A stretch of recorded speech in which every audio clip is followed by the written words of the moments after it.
This is Guardian Radio, your station for up-to-the-minute news, intelligent, interactive, and engaging conversation. 96.9 FM. The views and opinions of the hosts and guests are their own and do not necessarily reflect the position of the management and staff of Guardian Network.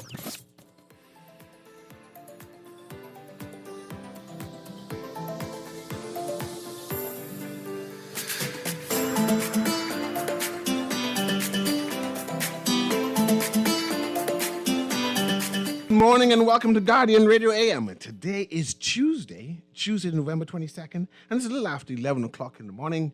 Once again, this is C.A. Newry, and I shall be your host today as we explore, as we analyze African spirituality. Okay, few people know that there's a thriving community of African spiritualists that is in the Bahamas. It's a growing community where the actors, the supporters, the practitioners, that's the right word, practice Ifa. And I hope I pronounced that right. And I have a guest who will be correcting me on such things. Ifa, I-F-A. And Ifa is a monotheistic religion similar to the Abrahamic religions, Christianity, Judaism, Islam, right? Where they have the creator who is called Olodumare, who shares power with a dozen or so subsidiary deities, right? And I was interested inside this religion, or I came across, that's the best way to say, as I see a number of persons who I associate with in the Pan-African diaspora, right, who is supporting African beliefs and African customs. And I came across this Yoruba group, this Bahamian Yoruba group who practice or who embrace this Ifa. And I said, what exactly is this Ifa religion? So I have one of the practitioners on, and hopefully she's connected through Zoom, Juno. And I'm just going to see if Juno is there so I can get a clearer understanding on what exactly is Ifa. Because I understand that there are a number of, for lack of better words, other religions that will be embraced or included in this Ifa concept. Juno, are you there? Hello, yes, I am. Thanks very much, right? And I hope you were listening to what I was saying before as I try to explore exactly what is Ifa. And I'm excited that you are here, that you can explain that to me, because I'm familiar with Santeria, which is more Cuban oriented. And right. I'm now understanding that even Voodoo is a part of this circle. And I'm trying to understand where this African spirituality come and is growing in the Bahamas. But before we go to that, right, I want to understand your journey on why, how, when did you embrace this Ifa religion? And by your definition, what is Ifa? Okay, I would say about 2 years ago, it found me, basically. I was always a type of person who was, I think, non-traditional when it came to spirituality or practicing some type of religion. But I got more in tune with my intuition, more or less. And I began actually learning how to read cards, which is called tarot. So I've been practicing that for a bit, and I got into reading angel numbers. These are numbers that you would see repetitive throughout your day. So I just got signs like coming into my life, and I was pretty I just began to observe these repetitions, and I just decided to go with it. But shortly after COVID, I would say I came across it. I guess I had known people who were already in this practice, but I didn't know, because of course, it's not really something we are outwardly expressing. So, I found out about, getting readings done, and mine was a interesting experience, to say the least. I won't really be able to go into any details, but I would say since then it did help me progress through my hard times and and continuously so. So in terms of Ifa and what it is, there's a certain deity that is also called Ifa, and this is known to be the voice of Olodumare, which, like you said, is the most supreme being. Basically, some of divinatory systems, like, divining, you get messages from Olodumare, which would be translated through Wunmila or Ifa. And this would help you with problems that are, occurring in your life, things that may happen in the near future. So it's similar to tarot in the sense that it can tell about your past, present, and future. But this is considered to be the most, I would say, more correct or more precise, or it tells you more about you than cards actually can. So the reading would entail you getting your information, and you would have to go through a certain practice or a process so you could correct that situation. So a lot of people would get these readings in hopes for, like, say they need to get a job, or they're just trying to remove whatever energy they feel is connected to them, because regardless of whether you practice it or not, I think everyone can agree that there is a presence of energies that we can't describe, whether it be good or bad. So all in all, Ifa basically helps to improve your life through good character and through getting these readings and communicating with Ifa and doing whatever work that is necessary that needs to be done. So, but June, I want to stop you right there, right? And you started off mentioning that you read cards, right? Right. And you know that we in the Bahamas are a Christian nation. We're superstitious, right? Right. And I'm listening to you, right? And starting your journey to finding yourself, finding where you place inside this cosmos and in this plane, right? And I'm listening and say, what you saying sounds scary. It doesn't sound like what traditionally we as Bahamians would delve into. It sounds definitely anti-Christian. And I want to know what was going through your head. I'm assuming that you started off as Christian, believing in God, Jehovah God, the Christian God, Jesus Christ as his son, and something happened. Something happened to say, well, I'm more connected spiritually, that you went to search out Africa. And by extension, search out this Yoruba religion. Well, I would definitely say religion is a big part of culture. A lot of people would agree that they have been more or less indoctrinated either through their family, through their culture, or where they grow up. So in that regard, I feel like religion is basically based on where you're born and where you grew up. If you were born in, Africa, like I said, you would practice a certain religion in comparing to India and all the rest of that. But knowing history and knowing slavery and colonialism, we've had slaves that were passed through Africa who brought, no doubt, their religion with them to the new Americas. And because of colonialism, these things had to be hidden. So it was always here. But colonialism did what it needed to do. And, these things were practiced in secret, and it's still practiced in secret. But the word of this religion is growing, or this practice is growing. We have, our spiritual leaders having access to stuff like Instagram and all the rest of that, and they're able to educate people to know what exactly it is, because we tend to, stigmatize things that are different.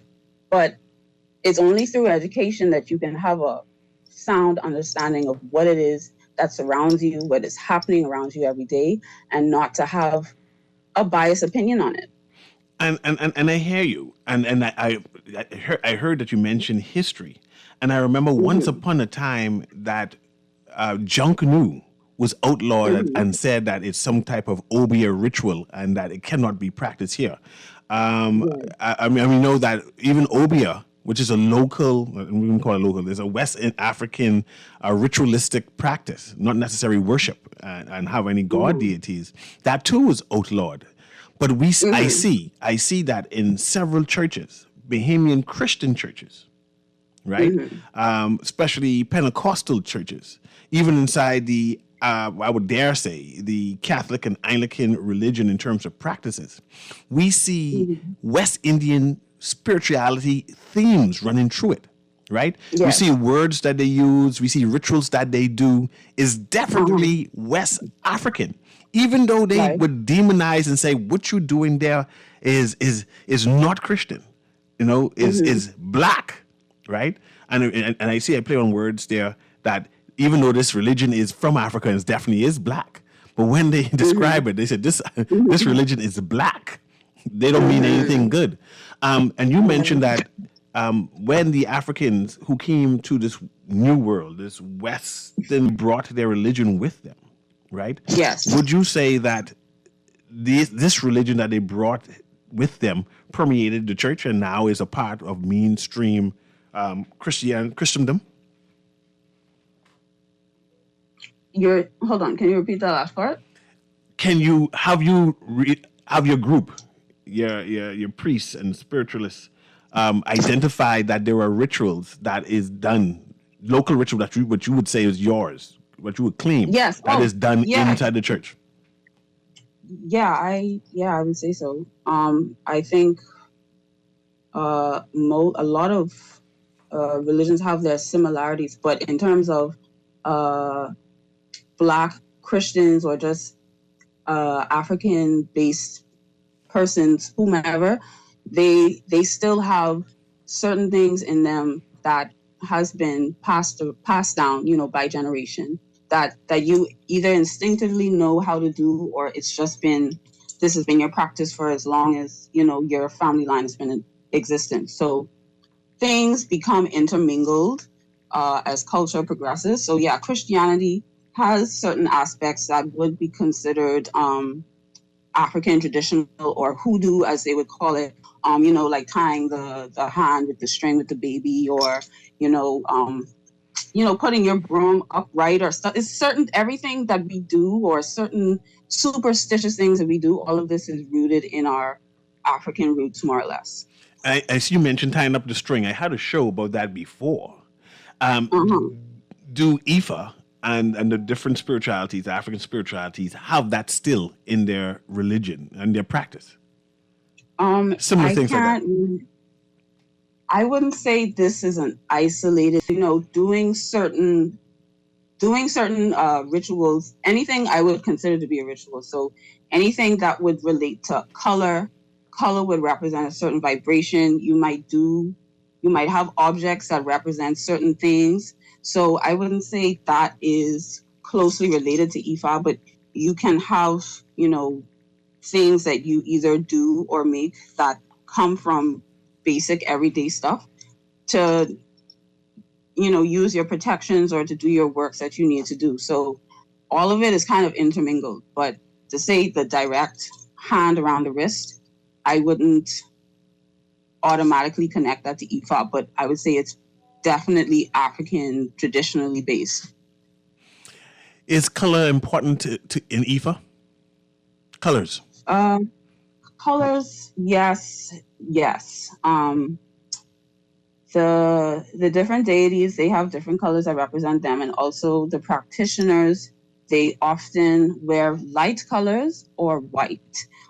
Dark colors aren't usually recommended because even though dark is considered to be a protective aura, it's also considered to pull energies to you. So if you are someone who's emotionally turbulent, or you're feeling depressed and you wear black, you absorb that and that sits in you.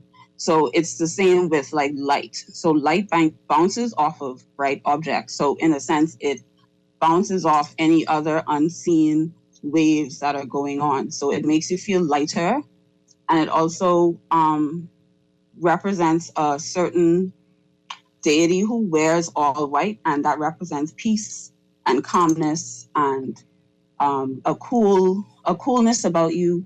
And when you wear white, you have to be careful where you get. So you're very just cognizant of everything around you. You're forced to take your time. It's a process that trains the mind a bit, I would say. I have some text here who's asking about the structure of the religion. Do you have priests? Do you have deacons, bishops? How is this religion structured? They have priests, they call them babalaos, and you have women priests who are called Iyanifas or Iyas. They go through a certain ceremony where they obtain that status. They will lead the ceremonies, or they will do the ceremonial processes of initiation if someone is getting into the religion. But you go to these people for your readings to get your message from Olodumare through Ifa. And they tend to be your spiritual guardians, people who give you advice. And it's like it's a relationship that you have with them, like an honest one-on-one relationship that you have with them. And I'm thinking, right? I've seen like the Santeria, hopefully I'm pronouncing that right, practiced by Cuban people, and they dance whatever. And I've seen groupings in Africa, right? But I've noticing a number of Bahamians are now wearing this white cloak, white outfit, all white. And they identify as having African spirituality. And I'm wondering to know, why are they wearing this white outfit? It could depend. Just general practitioners can choose to wear white if they so please, but other people are undergoing a ceremony where they're required to wear it all year. Details, like I say, I can't really get. No, you don't go detail, just general, so I can understand. But it's just a process that they're going through. That where they have to wear it more, like they have to wear it all the time. And I know that I'm not saying that it's a fad, but I've seen a number of Bahamian women are now burning sage, saying that it reflects negative energy. And then there are African spirituality would say, no, these are negative spirit thing, basically vice versa. And I'm seeing that it has now become popular in pop music. Beyonce has songs now that has Yoruba themes. The new movie Wakanda has a Yoruba concept. So it's now popular in particularly African Americans. And now it seems to have been gravitating to the Bahamas. Would you say the religion itself has come to the Bahamas via the United States, or has it come to the Bahamas via Cuba or maybe Trinidad or some sort? I would say still directly from the west part of Africa and Cuba, and the States too. I think it's a collection of all of them, but mainly Cuba and then West Africa directly. But then freed slaves went through the States to come to the Bahamas as well. So like I said, it could just be a bunch. It could be from all of those avenues. Okay. And is there a Sabbath, or do you have like a congregation that you come and say weekly and to worship or to praise? And I try to pronounce this name again, forgive me. Olodumare. Sorry about that, but thanks for. Is there like a service or a coming together for worshiping? It would depend on the. They call them houses or ilays. It would depend on the house, and they each day of the week would represent a different deity, more or less. So it's kind of like an ongoing thing. Like you don't necessarily congregate all of these times, but if it so calls where you have to do a ceremony or something like that, it could be on any day. But typically Sunday would be the date of the deity that wears white, which is Obatala. That would be considered Sunday. So like you would probably wear your white then, especially, and then say your prayers or do whatever. And then, like I said, through the week, it represents other deities, and then you do that accordingly. So you can do that as a group, or you can do that by yourself as a practitioner. But it is a community-based practice, so they do encourage coming together as often as you can. More there's power in more than one, obviously, and yeah. And you used the word deity once before, and I didn't explore that, right? Because I know it's monotheistic, the religions. I mean, you have one supreme God, and it's the Olodumare again, right? But you said deities. Who are these deities, and do they have any type of power or significance in the religion? Okay, so these deities are specifically called Orisha, and they represent the natural forces that are on the earth. So basically, you have Orishas who are like they're based on certain elements.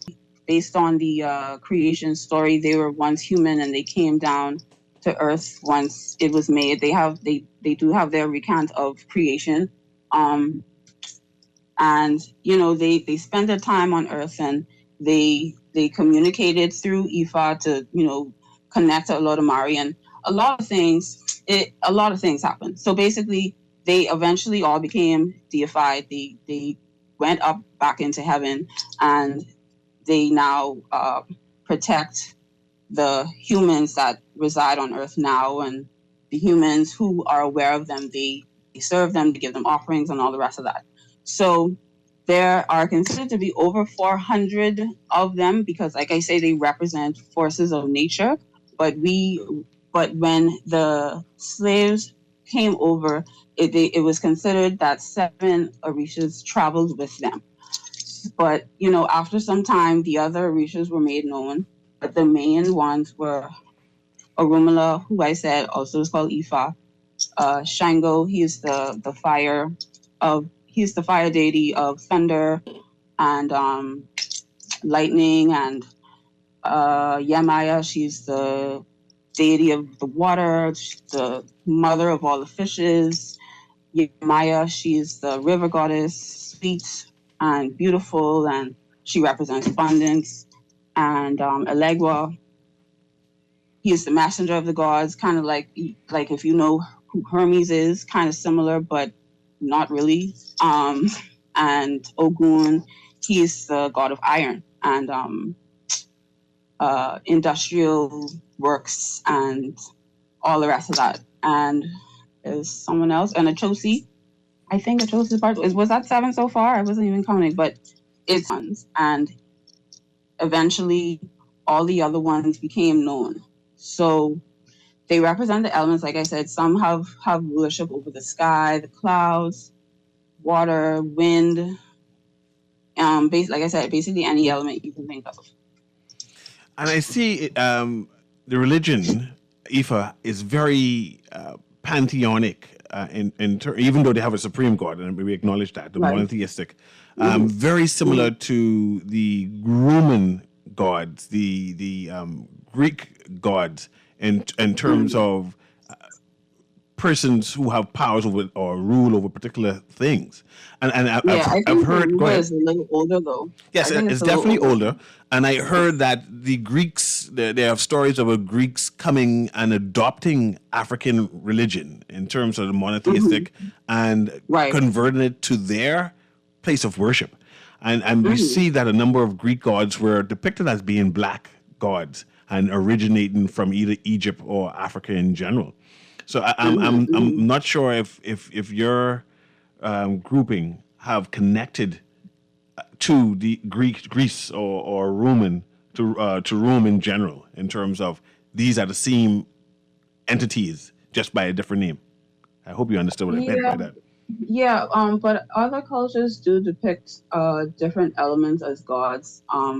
So in a sense, most cultures would have this deity of thunder or lightning or fire or something like that, and then you would have the water deities. All it is just a representation of the elements, which would be earth, air, water, and fire. So, like you said, yeah, the Romans and all the rest of that, they were more known for it, but they aren't the only ones who depict the lightning and all the rest of that to a god or a deity. And you have been initiated, you said. What does that mean for you personally to be initiated? Well, it means that I work with the energies that I was initiated to. I get my readings done.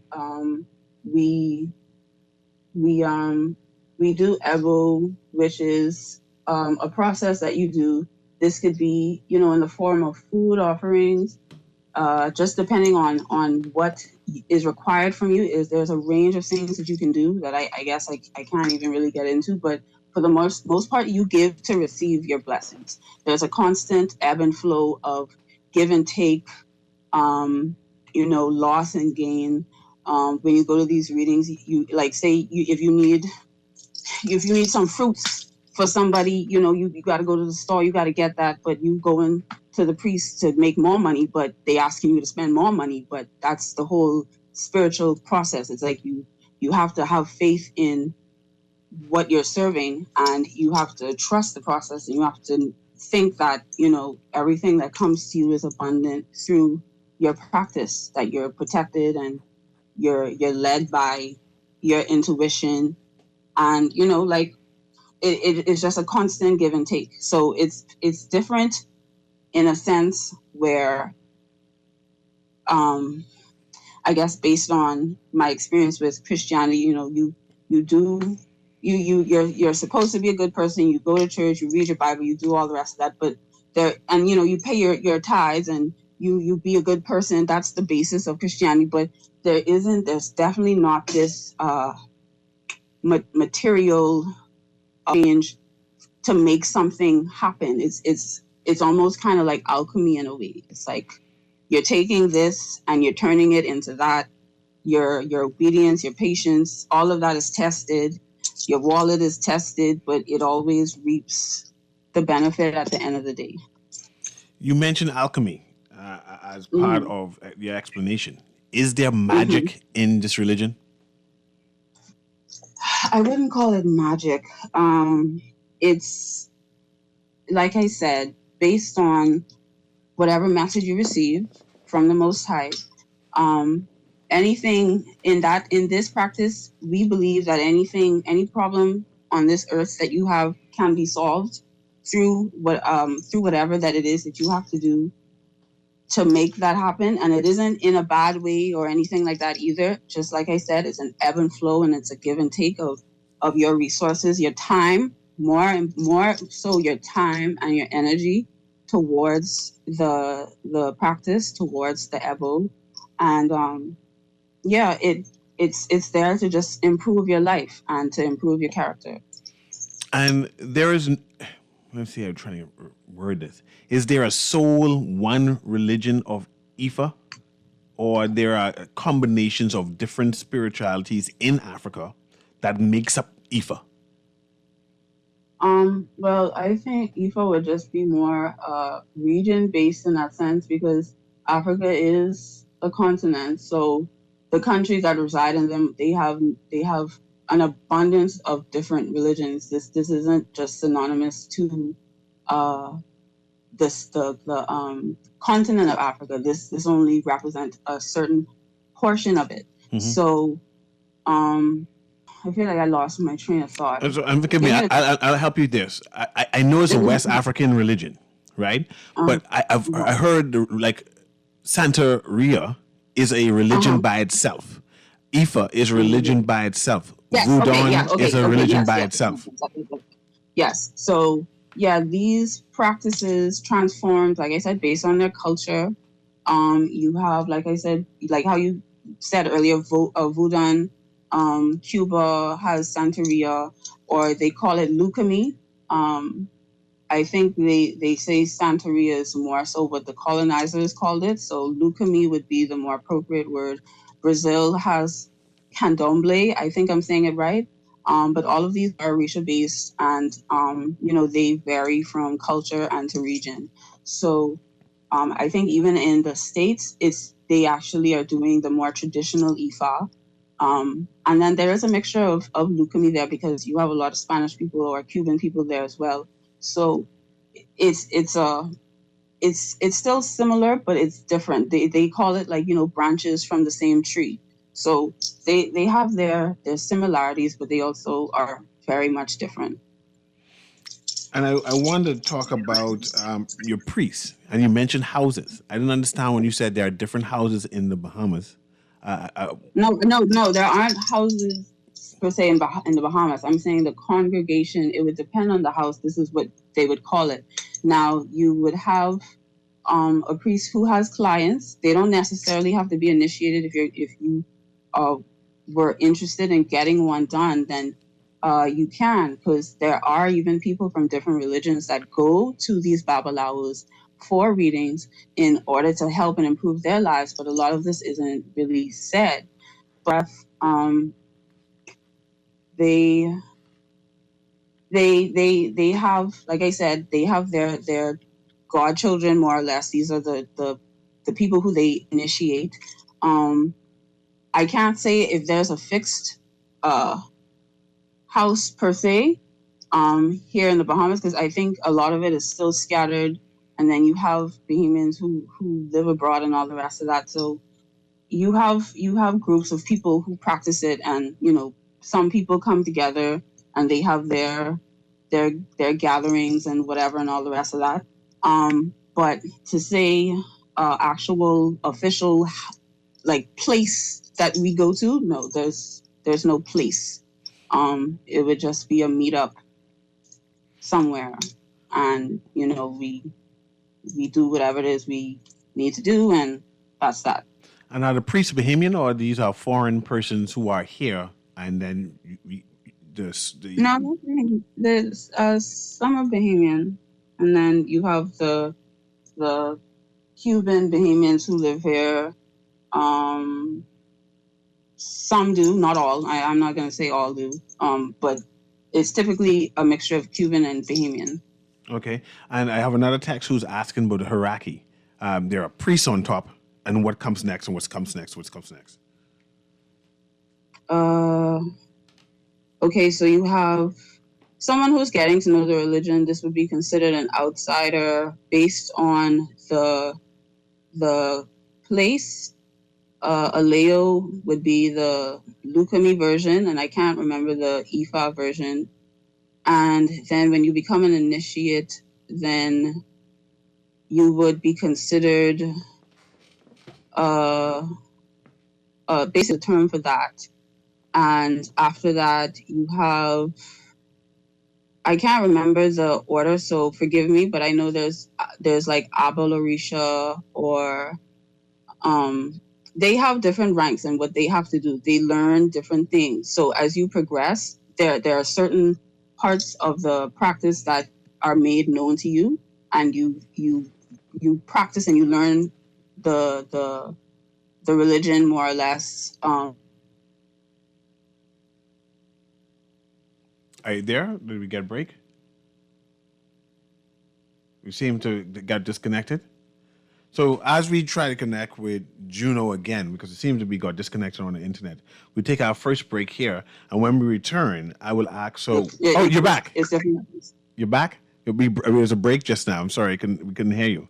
But let me ask this question: where do you stand on that hierarchy? I know you were initiated into the religion. What level are you at this present time? Well, I'm recently initiated, so that I would be considered an apetivi, which, like I said, it's a servant of. You basically receive wisdom, because Arumala is the spirit of wisdom. So you're receiving wisdom, and you're You're just basically going through the processes of what you are required of, depending on your rank. Okay. So, and after this rank you're at, where do you go after this? Well, this would have to be determined by Arumala again. Like everything that we do, the spirit comes in you and then guides you to the next level. Is that what I'm understanding? No. Okay. No. You would be either O or an ER. You can't just become one. So it's through like I said, the divining process, where that would be determined at some point in your process. Some people may not necessarily have to be initiated, but they can receive certain aspects of the practice that they can use as workable tools for them to help improve their life, like I said. And it varies. It varies. And we're going to take a short break now. But I wanted to know, what does sage do? I've seen that everyone is using the sage, and what I'll do is I'll take the break first, and when you come back, we'll talk about sage, right? Okay. This is Guardian Radio with C.A. Newry. We're talking about the spirituality of Ifa and its importance and its growing movement inside the Bahamas, where there's a large number of Bahamians who have adopted this African spirituality and the connection that Bahamians naturally have due to our history. And we'll delve into our history on the other side of the break. Guardian Radio in the air, and we will be right back. The secret is out. Thursdays have gone TCL at Alive. Thursday, November 17th and November 24th, you can save big on select TCL devices. Shop early for the holidays and get the best deals on devices starting as low as $19. Alive has doorbuster specials, TCL savings, and more. So stop, drop, and run to your nearest Alive location closest to you. We are Alive. Terms and conditions apply. Here we go. J.S. Johnson Insurance Agents are the best. Reliable service, we've been on the scene, protecting since 1919. J.S. Insurance has stood the test. You're always covered me. J.S. Johnson Insurance, peace of mind. Love the show? Want to give your support? Become a sponsor today. Call 302-2300 for our rates and packages. That's 302-2300. Become a sponsor on Guardian Radio 96.9 FM. Fresh news, smart talk, all day. This is Guardian Radio 96.9 FM. Fresh news, smart talk, all day.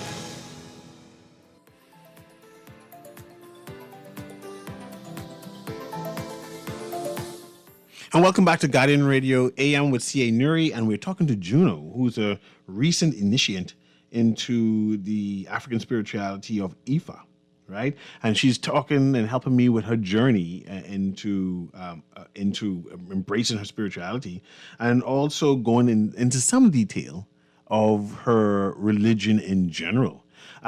There are scores of Bahamians who have embraced this Ifa and the various variation of Ifa, in terms of Voodoo, in terms of Santeria, and there's a number of different branches or break off, and this is me interpreting it now, and not necessarily Juno. And I wanted to know, how did this religion get to the Bahamas, right? But before the break, I was asking about sage, right? Mm-hmm. Where a number of Bahamian women uses sage every day as a entity to rid themselves of bad karma, of bad energy. And I want to know, and your interpretation and your experience in religion, what does sage do, this burning of sage, and why you think so many Bahamian women are now embracing such?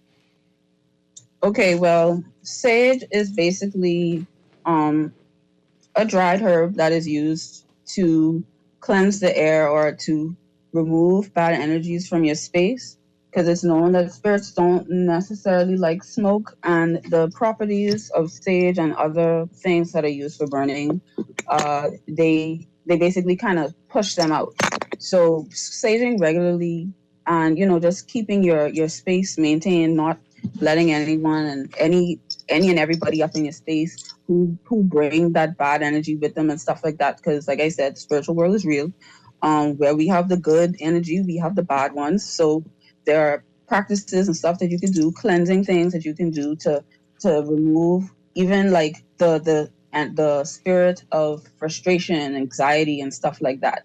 All of these things can, all in all affect us, or it'll manifest in those type of ways. So all in all, it's just different herbs and stuff used to burn. It smells nice, and then they say the people who don't like the smell of sage, they have bad spirits in them. And I mean, it's a jokey thing we say, but all in all, usually people who don't like the smell, they tend to carry like a bad, overall bad vibe about them. So you're repelling them regardless. It sounds like I need to be exercised. But the next question I have is, you mentioned, I have a text who asking, similar to Christianity, where we know there's the devil, Satan himself. Mm-hmm. There are fallen angels and demons, right? Do Ifa have demons and these fallen type angels who are around and about the world trying to just destroy the human existence? Okay, so this will probably come as a shocker, but we don't recognize a entity similar to Satan. There's no Satan. No, there's no belief that aspect exists. But we do have negative forces that do plague war against humanity. We call them the Ajogun. So this could be spirits that cause sudden accidents, fatalities, murders, sickness, premature deaths, all the rest of it. All of these tragedies that we as humans experience, these are the negative energies that would plague war on us. And it is through, like I said, divination. You're able to see certain things like that coming, and there are things that you do to prevent. So it's like a checkup. It's like a spiritual doctor's checkup in loose terms. And you use the word divination? Divination. What is that exactly is that? Well, there's different types, and in Ifa they use a number of things. They use cowrie shells or coconut shells, and the sequence and how they fall. There's a coding message that only Babalaos, the priests and stuff, they are able to read, because to become a Babalao, you have to know your verses based on the readings, and there's over 256 of them. So they have to constantly know what signs or what fell in terms of that divinatory system. So you would go and get that done, and based on the message that is given, based on how these things are fallen, that is your message. There are verses and stories, and they call them patakis, based on the Orisha and based on that Odu or that sign. So that's basically how. So that's basically how we would avert misfortune, more or less. So the priests have to do some type of studying, some type of internship. They have to study for a long time. They'll be studying for years. They're learning, ceremonial rites, stuff that, because they're literally they're called Father of Secrets. So they're learning what they need to learn to become the Babalao that's meant to, serve the people and serve through Ifa. And your religion tend to be secretive in general. No one likes to talk. Why is it that you but just do not want to share with the wider Bahamian public that you all are here and this is what you all do? Well, I can't really speak for anybody, but I think it's just still the stigma at the end of the day, because these people would probably eventually move out the country, or they travel to these places where it's more accepted. Like Cuba, you see them doing Ifa on the street, from what I've been told. So it's more accepted in Cuba, and then I guess there are other spaces that would be more accepting. So I think overall the main issue is acceptance, because the religion itself is not a, well, I hate to say religion. The practice itself is not a secret. There are things that we, practice that we don't talk about. But I think it's just, they don't want, like I said, I can't speak for them, but overall, it's just not being accepted because people will stigmatize, oh, you're doing obeah or this, that, the next thing. And Behemoths get obeah now. like this, there's really no, when you're dogmatic in that sense, it's like, it's really no point, and it's better to just do your prayers and your stuff in private any which way. It's more you to yourself doing what you need to do. But there's no law. I mean, there's no punishment to admit that you practice it, but it has to be accepted for it to be more public. So there are prayers and some sort of worship inside it, correct? I heard you mention prayers. And there's books and texts about it that you read and like how Christianity has the Bible as a source of power, as a sword they use. Is there any type of source of power, the official book, or for lack of a better word, Bible, that you use? There's just basically the reference in terms of the Odus that only the Babalawos would have access to. You could find books on religion or, certain practices that you can do. Because, I mean, like I said, the information is accessible. Like, you could go on Amazon right now and get something based on our religion if you want to learn about it, if you want to read about it. But, there's just the Odus that represent the signs that fell. And it's just a sequence of lines and circles. I can't get. I understand. Run on, I understand. But I have a text. It's just a sequence of coding that you use as a book for reference to get your message, so you know what you need to do and all the rest of that. I have a text that's asking if Ifa is the same as voodoo. No. So it's a completely different thing. It's a completely different practice. Okay. And another text asking, what is Orisha? It's the deities, like I said, the supreme being, these entities who initially were human. They did walk the earth and they became deified after a certain time. So, like I said, they represent the elements, and there are over 400 of them, but we recognize the main 7 along with several others. But we at this stage, we have a good knowledge of most of the Orishas on this side of the world, but it's over 400 of them. So they represent different aspects of nature and the earth. Okay, and the next text asking, do you all use crystals? Crystals aren't necessarily needed. No, that's not really a tool we use. They have their healing properties. Like, you would find people who practice Ifa would probably be drawn to crystals, but they're not used in the practice. No. Juno, I truly appreciate you taking time out to sit with me just so I can understand the religion in general. Once upon a time in the Bahamas in the 1800s, Yoruba was the most dominant tribe, African grouping in the Bahamas. And their spirituality, in fact, actually permeated throughout the Bahamas and particularly inside the Black African church. And to know that you still exist after so long is definitely a pleasure. But thanks very much for coming on and joining me. No problem. Thank you. This has been Guardian Radio on the AM, and we're talking about African spirituality. And we'll continue this research and these interviews moving forward. Have a wonderful day. This is Guardian Radio, 96.9 FM, Nassau, Bahamas.